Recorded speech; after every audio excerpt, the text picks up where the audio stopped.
मोदी की गारंटी पे युवाओं को भरोसा है? जी बिल्कुल 100%। 100% क्यों? है भी, ट्रस्ट है। इतने टाइम से हम देख रहे हैं, उन्होंने जो 2014 से जितना डेवलपमेंट किया है, अगर कोई दूसरी सरकार होती क्या आपको लगता है कि वो कर पाती? राहुल गांधी पे भरोसा नहीं है? ये तो आप मजाक कर रहे हो। युवाओं के लिए आसमान क्या खुला हुआ है? मोदी तो कह रहे हैं आसमान खुला हुआ है। खुला हुआ है और इसीलिए हम उड़ रहे हैं, हमारे पंख भी फैला रहे हैं। और एक दिन जरूर इंडिया जो कई कंट्री है उसका जो डेवलपिंग है वो यूथ पे ही बेस्ड है, और इंडिया का यूथ बहुत अच्छा है। लेकिन युवाओं को मजबूत करने का कितना काम किया है मोदी सरकार ने? बहुत किया है। इवन है ना, जो स्मॉल इंटरप्राइजेज होते हैं उसको, स्टार्टअप्स को प्रमोट भी किया है मोदी जी ने। उन्होंने बहुत सारी स्कीमें चलाई है जिसमें वो उन्हें फंड भी कर रहे हैं स्मॉल बिजनेस को। शार्क टैंक वगैरह जैसे जितने भी जो सोशल मीडिया प्लेटफॉर्म्स है वहाँ पे अच्छे खासे उन्हें फंडिंग मिल रही है, एंजल इन्वेस्टर्स है, जिसकी वजह से बिजनेस आज भी प्रमोट हो रहा है। मोदी जी ने 370 सोशल मीडिया पे नहीं हटाई, उन्होंने देश में करके दिखाया भाई। 370 हटाए, श्री राम मंदिर के लिए जो रास्ता है वो प्रशस्त किया है, हमारे कल्चर को वो आगे बढ़ा रहे हैं। आप देखो काशी विश्वनाथ टेम्पल है, वो ट्रस्ट बनाया, उसके बाद में पर्यटकों की संख्या कितनी बढ़ी है। उससे क्या सरकार को इकोनॉमी नहीं बढ़ी है? क्या श्री राम मंदिर बनने से अयोध्या की इकोनॉमी नहीं बढ़ी है? तो क्या बात कर रहे हो कि देश की इकोनॉमी नहीं बढ़ रही है? देश का युवा सिर्फ सोशल मीडिया पे नहीं है, ये वास्तव में जमीन पे काम हो रहा है। भारत तो पहले से जुड़ा हुआ है, भारत एक था और 370 हटाने के बाद में असल में तो मोदी जी ने भारत को जोड़ा है। कश्मीर पहले अभिन्न अंग था, अब भी है और आगे भी रहेगा। क्या नाम है आपका? रजत शर्मा, कहाँ से आना हुआ है? इंदौर से। तो होली का माहौल तो नजदीक है, लेकिन चुनाव का माहौल क्या लग रहा है इस बार? जबरदस्त माहौल है, बीजेपी कांग्रेस दोनों अपनी अपनी तैयारियां कर रही है जबरदस्त जोरों शोरों से। हाँ, लेकिन दोनों अपने अपने वायदे कर रहे हैं। मोदी अपनी गारंटी दे रहे हैं इस बार मोदी सरकार की, और वो एमएसपी की गारंटी दे रहे हैं। किसी भी प्रकार की गारंटी दे दे, पब्लिक जनता जानती है, अच्छे से जानती है कि मोदी जी आ रहे हैं और अच्छे प्रबल दावेदार तरीके से आ रहे हैं। हाँ, क्योंकि पब्लिक मतलब बीते हुए 10 सालों में जो मोदी जी के कार्यकाल में हुआ है वो कांग्रेस के कार्यकाल में बीते 70 सालों से नहीं हो पाया है। जी, हाँ, लगता है? हम नहीं बोलते, पब्लिक कहती है। हाँ, आप किसी से, मेरे अलावा किसी और से पूछ लीजिए, अच्छे से बताएंगे कि मोदी जी ने बीते हुए 10 सालों में क्या करा है। क्या किया है बताइए ना, युवाओं के लिए क्या किया है? युवाओं के लिए किया है, बहुत कुछ किया है। कितने IIM खोले, कितने IIT कॉलेज खोल रखे हैं उन्होंने।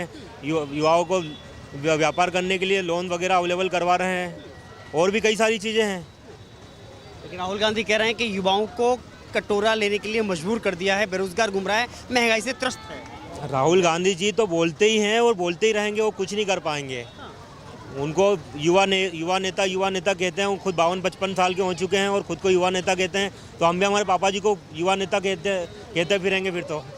क्या नाम है आपका? रजत शर्मा। तो युवा भरोसा नहीं है राहुल गांधी पर? नहीं, बिल्कुल नहीं। मोदी अब की बार मोदी 400 पार। 400 पार? 100%। मोदी की गारंटी पे कितना भरोसा है? मोदी की गारंटी हमें गारंटी है मोदी की।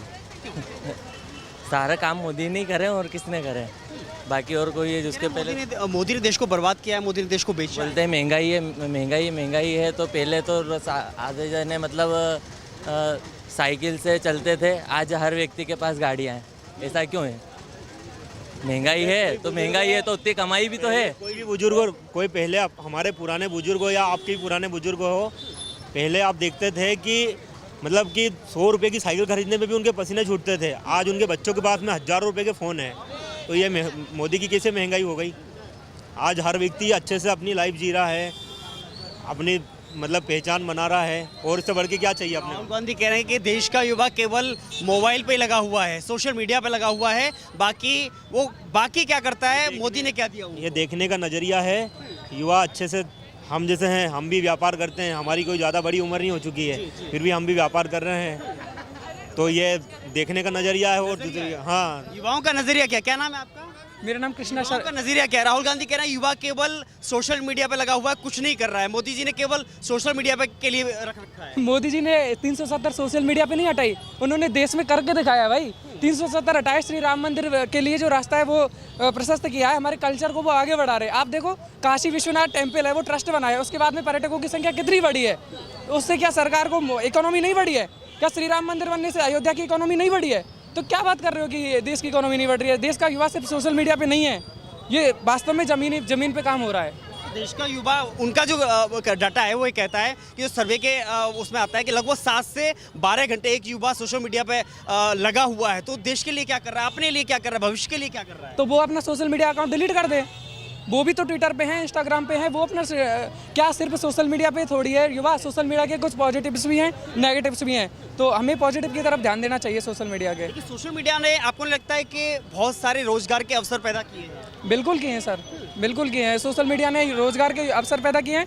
बाकी जो आप देखोगे कुछ ऐसे फेमस हो रहे हैं, जैसे आपने पिछली बार देखा कि बाबा का ढाबा, या फिर कुछ ऐसे जो है जो सोशल मीडिया की वजह से फेमस हो रहे हैं, जिनको वैसे रिकग्निशन नहीं मिल पाती है। पाव भाजी वाली दिल्ली चल रही है। हाँ लड़की हाँ वो वायरल है। बीटेक वाली भी है, बीटेक वाली भी है, पानी पूरी वाली, वो भी फेमस है।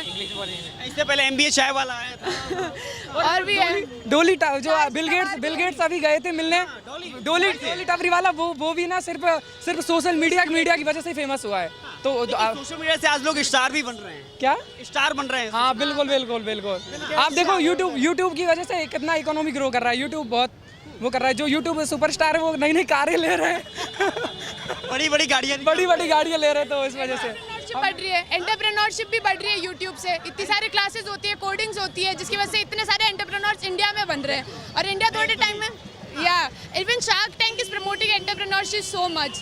Now today youngsters are there who have started their small business and it's growing. It will definitely increase India's economy soon. तो युवाओं के लिए आसमान क्या खुला हुआ है? मोदी तो कह रहे हैं आसमान खुला हुआ है। खुला हुआ है और इसीलिए मुड़ रहे हैं, हमारे पंख भी फैला रहे हैं। और एक दिन जरूर इंडिया जो कई कंट्री है उसका जो डेवलपिंग है वो यूथ पे ही बेस्ड है, और इंडिया का यूथ बहुत अच्छा है। लेकिन युवाओं को मजबूत करने का कितना काम किया है मोदी सरकार ने? बहुत किया है।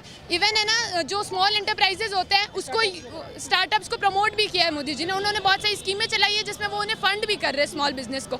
शार्क टैंक वगैरह जैसे जितने भी जो सोशल मीडिया प्लेटफॉर्म्स है वहाँ पे अच्छे खासे उन्हें फंडिंग मिल रही है, एंजल इन्वेस्टर्स है, जिसकी वजह से बिजनेस आज भी प्रमोट हो रहा है। जहाँ पे हम सिर्फ डॉक्टर्स और इंजीनियर्स की बात करते थे, या फिर राजस्थान में सिर्फ सिविल सर्वेंट्स की बात होती थी, आज CA भी आगे बढ़ रहा है। तो ये डेफिनेटली एक ग्रोइंग इकोनॉमी की तरफ बढ़ता हुआ अच्छा स्टेप है। लेकिन जो युवा ये कह रहे हैं कि हम बेरोजगार हैं और सरकार वैकेंसी नहीं निकाल रही है, उनके लिए क्या जवाब है आपका? वैकेंसी तो आती रहेगी, अब पढ़ते रहो, और जब वैकेंसी आए, जब आप एलिजिबल हो तब जरूर अपीयर करें। गवर्नमेंट ये बोल रही है आप सिर्फ वैकेंसी पे क्यों डिपेंड करते हो, आप अपना स्टार्टअप करो ना।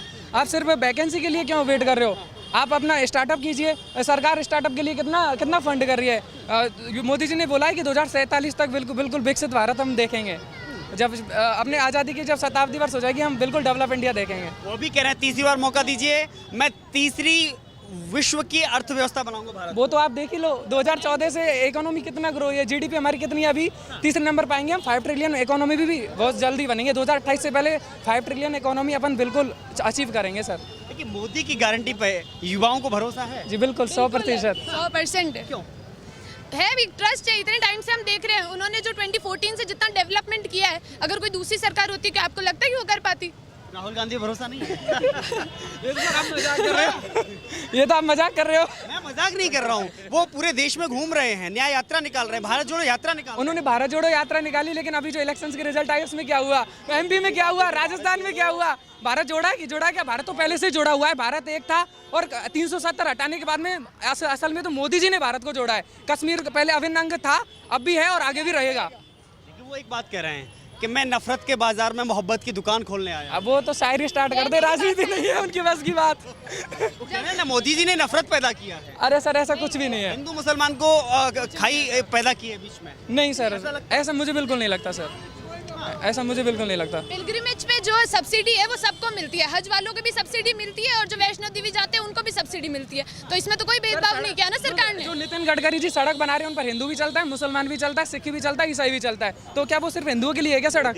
आप ये बता दीजिए। ज्यादा लाभ तो मोदी जी की योजनाओं का सबसे ज्यादा लाभ तो मुस्लिम ही ले रहा है भैया। आप किसी से भी पूछ लो, हिंदू मुस्लिम की बात तो राहुल गांधी कर रहे हैं। सबसे ज्यादा योजनाओं का लाभ आप किसी से पूछो, कोई से भी योजना हो, सबसे पहले अभी लोगों के घर बनवाए हैं जो प्रधानमंत्री आवास योजना, उसमें सबसे ज़्यादा मुस्लिम लोगों ने। लेकिन दो बातें कि महागठबंधन बनाया जाता है किस लिए कि मोदी अगर आ गया, तीसरी बार आता है, तो देश की जो लोकतंत्र है ना वो खतरे में पड़ जाएगा। सर महागठबंधन तो एग्जिस्ट नहीं, सर महागठबंधन तो एग्जिस्ट नहीं कर रहा। आप सोचो वेस्ट बंगाल में उनके सबसे बड़े नेता कौन थे महागठबंधन के? नीतीश कुमार जी सबसे बड़े नेता थे, वो NDA में आ गए। प्लस TMC में सबसे बड़ी नेता वो हैं ममता जी, उन्होंने अपना कैंडिडेट अलग से वो कर दिए खड़े। उन्होंने जो लोकसभा में विपक्ष के नेता हैं अधीर रंजन जी, उनके खिलाफ ही कैंडिडेट उतार दिया वहाँ पे वेस्ट बंगाल में। तो कहाँ है महागठबंधन?